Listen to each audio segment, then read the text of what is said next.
નમસ્કાર, આપ જોઈ રહ્યા છો 9KM ન્યૂઝ ગુજરાત। આસ્પા ગામની બાણગંગા નદીની ડીપ અકસ્માત ઝોન બની।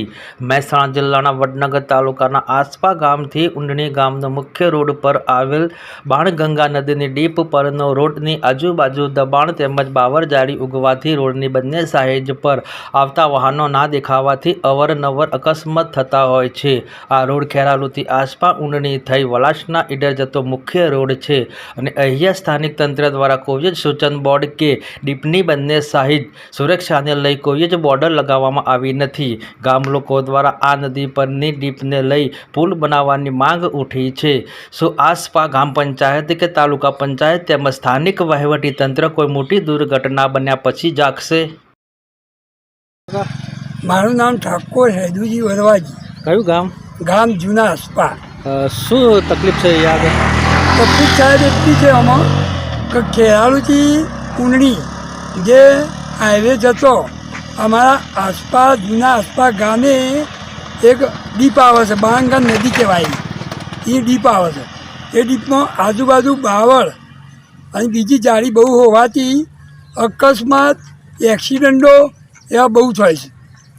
એટલે આજે આ કોની કાર્યવાહી કરવા બાબત સરકાર માન્ય આ એક અમે માંગ કરીએ। એ માંગ અમને તમે અર્પણ કરું। માગણી છે તમારી? માગણી એટલી જ છે સાહેબ અમારે કે ગ્રામ પંચાયત, વહીવટી તંત્ર અને તાલુકા પંચાયત અમારા આ નદીના એક પુલ અથવા એક નવી ડીપ આટલી માંગો અમે તમારા પાસે માગણી કરીએ છીએ। આ રોડ પર કેટલા લોકોની અવર જવર રહેતી હશે? અવરનવર સાહેબ અત્યારે ટરબા ટેમ્પા બાજુમાં 3 કિલોમીટર સાબરમતી નદી છે, તે ટેમ્પા અને બીજા હાઈવે સુપર બધા બહુ હેડે છે।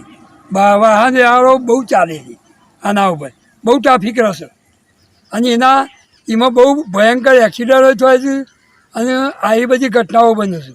મારે સાહેબ એક પણ એક ઘટના બનેલી છે અહીંયા આ વળોકમાં સાહેબ એક્સિડન્ટ થયું તે ટર્ન લેતા સીધો જ મને બાઇક લઈને તો મને ઉડાડ્યો, તે સીધો અહીંયા મારો એક્સિડન્ટ ત્યાં હાથ પગને કેળની કમર માર ભાગી જેલી છે। આ તો હું સાજો ડૉક્ટરે સાજો કરી ત્યાં હાલ અડતો પડતો છું છું। એટલે આવી બહુ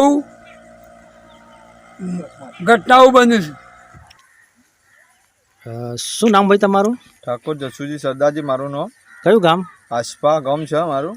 શું સમસ્યા છે પુલના ડીપને લઈને? અહીંયા આસ્પાથી ઊંડણી જવાનો અમારો રોડ છે, તો આગળ અમારો બીપ આવે છે જૂના આસ્પાથી ઉતરતા, તો આગળ બહુ જાડી છે આજુબાજુમાં, પછી એક વળોક છે, તો આગળ એક્સિડન્ટો પણ બહુ થાય છે, કેમ કે મોટા સાધનો આવે છે ને એના કારણથી ને આજુબાજુ એના રોડ પેલા ડીપ બનાવે છે એની બાજુમાં કોઈ છે નહીં, તે કોઈ નીચે પણ પડી જાય એવો સંભલો છે એમ કે। શું કહેશો તમે? સરકાર જોડે શું અપેક્ષા રાખો છો? એટલે સરકારને અમારે એમ કહેવું છે કે તો હર્યો બીજ બની આલો અમારો ઊંચો, કે તો હર્યો ટર્નિંગ છે થોડો સીધો કરી આપો ને એના બાજુમાં બોર્ડર જેવું કરી આપો તો કોઈ નીચે પડી ના જાય।